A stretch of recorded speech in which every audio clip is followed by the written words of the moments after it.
भेटणं आणि नंतर तुमचं उदय सामंत सोबतचे फोटो आता काल परवाचे पण पुढे आले, काय आहे नेमकं हे सगळं? म्हणजे तुम्ही जाणार नाही जाणार? तर ह्याच्यामध्ये बघा, माझे सगळीकडे मित्र आहेत. राष्ट्रवादीमध्ये, शिवसेनेमध्ये आहेत, काँग्रेसमध्ये आहेत, बाकीचे अनेक पक्ष आहेत. सगळ्या पक्षांमध्ये माझे मित्र आहेत आणि माझं येणं जाणं असतं.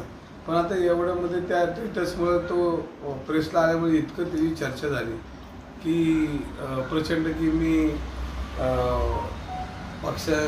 पक्ष सोडणार दुसऱ्या पक्षाचा, असं काय नाही. तुम्ही माझ्या सगळ्या मुलाखती बघितल्या असतील. माझ्या घरामध्ये छत्रपतींचा मोठा तेलचित्र आहे आणि त्याच्यामध्ये तुम्ही कित्येक वेळा तरी तुम्ही त्याच्या खालीच माझी मुलाखत घेतली. त्यामुळे ते वेगळं नाही. मी काँग्रेसमध्ये असताना प्रभू रामचंद्रांचं मंदिर बांधताना मी कार्यक्रम घेतो. मला टीका बी झाली काँग्रेसमधल्या काही लोकांची, पण त्याचं काय नाही.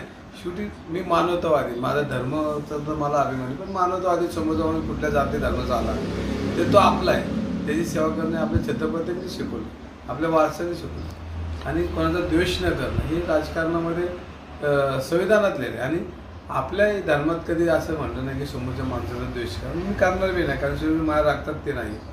पण हे जे बघू घातलं आणि हे सगळं झालं तरी काय माझे विचार बदलतात असं.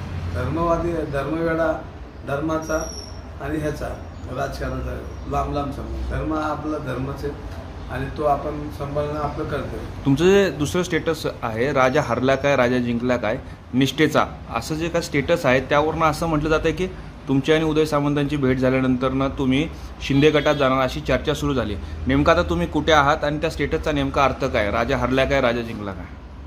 काल जसं मी तो माझा स्टेटस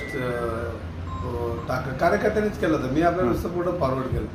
पण त्याच्यामध्ये जर पेपरला बातमी आली नंतर कार्यकर्ते का असतील, काय मित्र असतील, काय बाकीचे लोकांना वाटत असेल, त्यांनी आपल्या लगेच माझे जुने पाने फोटो काढून त्याच्यावर लगेच चालू झालं. शेवटी फेसबुक व्हॉट्सअप बघितलं असेल तुम्ही. इतकं फास्ट आहे की मलाच मी म्हणजे चाललं आहे काय आता काय करणार. आता हे स्टेटस तर ठेवलेलंच आहे आणि त्यात काय माझ्याच मोबाईलवरनं ठेवलं, मी ठेवला.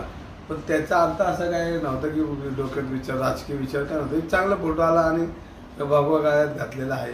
शिवाजी महाराजांची जयंतीच्या निमित्ताने मी मिरवणुकीत होतो आणि माझे रील बी बरेच त्या दिवशीची. फक्त हा फोटो दिसला पण माझे रील बी बरेच आहेत, तुम्ही बघितले असेल किंवा नसेल. तर तसं काय माझ्यात होऊन जात. एकनाथ शिंदेंना मी मागच्या महिन्यात भेटायला गेलो होतो. वस्तुस्थिती काही लपून नाही गेलो, कॅमेऱ्यातूनच गेलो. काही 2-3 कामं होती त्यांनी ती केलेली. मुख्यमंत्री असताना मग शिक्षकांचा विषय असेल, बाकीचे विषय असतील, कामगारांचे विषय, आता घाण त्याचा एक विषय होता. त्यावेळेला माझी 1-2 वेळा भेटी झाल्या, त्यांच्या सचिवाशी भेटली पण आणि त्यांनी काम बी केलं.